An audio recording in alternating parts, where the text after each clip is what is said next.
In today's video, we're going to check out the Sigma glass, putting it on the A7S III. We have the 14-24, the 24-70, and the 50mm 1.4. By the end, you'll be able to know if this is going to be a good solution for you. So let's pop these right on. Right now I have the nifty 50 Sony 50mm 1.8 as a comparison. Let's go wide. Let's go with the 14mm and see how this one performs. All right, there we go. 14 mils. I mean, this is crazy wide. This is so wide, but I wouldn't really recommend it for people too much. As you can tell, it kind of distorts the face, but this is amazing for real estate. I mean, look how much room, how much you can see of this room. It's good for landscapes. It's good for architecture. It's good for astrophotography. I mainly use it for real estate. So let's check the tracking. I can see the box on my face. It's really dark back here. Let's see. There it is, the box just popped up. Once I get about this far, it kind of goes off in the dark. But bam, it's doing a pretty good job. Now let's take this to 24. Now we're looking at a range you can shoot people. I've shot people with this range before, right in front of houses, does pretty darn good. Tracking still right on my eye, and we're at 2.8. Try not to hit my head. All right, yeah, I love this lens. This lens is an awesome lens. All right, moving on. Now let's compare this to 24-70.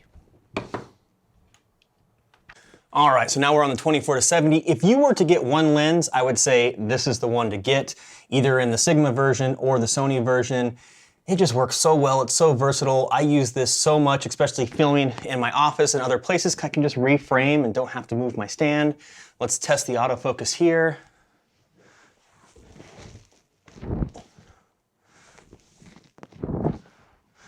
Walking around. There, just pick me up, even in the dark back here. All right, let's go to 35. So now we're at 35. This is a great focal length.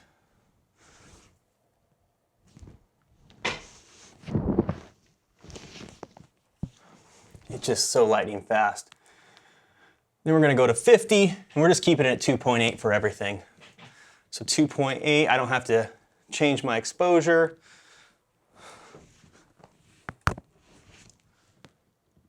It just locks on so fast. This Sony is amazing. And then let's go to 70 so you can get an idea of what 70 looks like. Pretty good blur in the background here, compressing the background, get a little bokeh there. Boop. Pretty quick.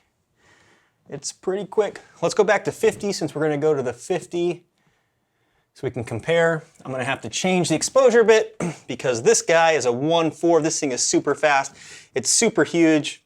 I don't care. That's why I keep the little one that we were using before, because this is a great little run and gun. I was going to sell it, but man, when you're out on the street, having something this light compared to this big is nice.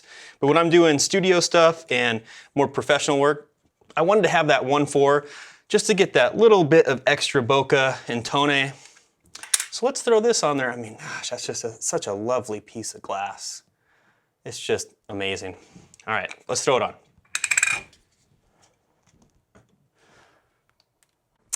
All right, Sigma 51.4. I mean, the blur you get in this thing is just, I can't even stop looking at the screen. It's just so amazing. I could cut my light output in almost half, so that's nice. That helps with reducing spill on my background when I want to do that. Let's test the autofocus here. It's just so fast.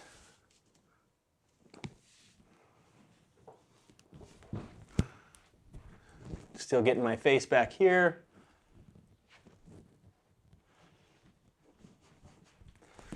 Boom, just locks right on. I mean, gosh, it's just so amazing. Okay, last test, this just came in the mail. This is the Tiffin Black Pro Mist 1/8 filter. See if you guys can see that. Never used one of these before. I just keep hearing a lot of good things about it. So why don't you guys experience it with me? So I got the 82mm, so it can go on my largest front element. And I'm just putting on an adapter for this one. And so I don't see too much in terms of light being taken away. If I can get this on.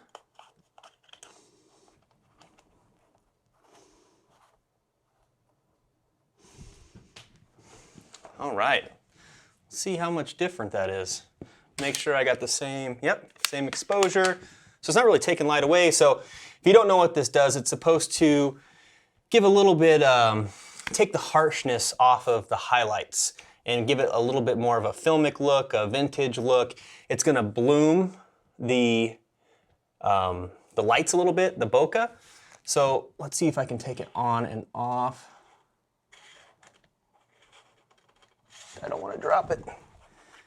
Okay, so without it, with it, it's very, very slight. It almost makes me wonder if I should have got the 1/4. We won't know until we get it into post here. But, I mean, can you even see a difference? On, off, on, off? I don't know. Let me know in the comments. Does this do anything at all? If not, I might have to return this and get the 1/4 instead of the 1/8. But that's all I have for you today. And my recommendation, if you're building out a kit, I would go Sigma. I mean, the quality of these lenses are outstanding. The sharpness is outstanding. Even the edge sharpness is really good based on all the videos and reviews I've looked at, which I really don't care. As long as my subject is nice and sharp and in focus, that's all I really care about. And they're about half the price, So I can't remember how much. I think the most expensive one was the 14-24, if I remember. I think that was like $1,500. And then I think the 50 on there now was about $1,000. And then the 24-70, I think, was about $1,000, if I remember correctly. And to put that into comparison, I have the Sony G-Master 24-14 here. And that guy set me back, there's the minimum focusing distance, about $1,500. So, you know, big difference in terms of cost.